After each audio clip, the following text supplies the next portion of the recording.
Dopo 22 anni è stata una bella sfida e siamo arrivati a un trasferimento dei quasi 52 ettari del comune, 513.768 metri quadri. Oggi abbiamo un'area che ci verrà poi volturata in sede notarile entro il 30 di novembre. Diciamo che da qui non si torna più indietro, quindi adesso c'è la certezza di avere l'area, bisogna realizzare l'ospedale. Tempi. Flor mi dice che 8 anni e mezzo si dovrebbe avere la struttura realizzata.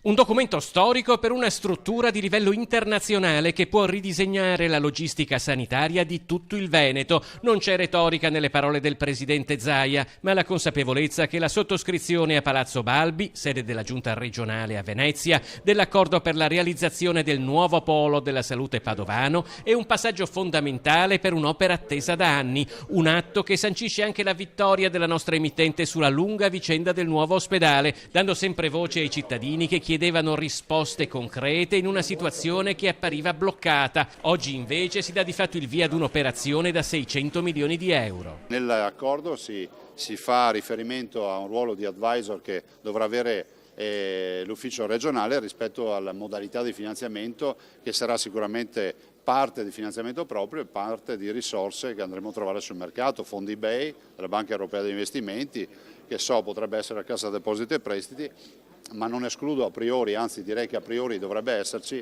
il finanziamento in base all'articolo 20, che è un finanziamento del governo. Incalcia il documento che pone le basi per passare alla fase progettuale e quindi realizzativa del nuovo ospedale di Padova, le firme del presidente della regione Luca Zaia, del sindaco di Padova Sergio Giordani, del presidente della provincia Soranzo, del rettore dell'università Rosario Rizzuto e del direttore generale dell'azienda ospedaliera di Padova Luciano Flor.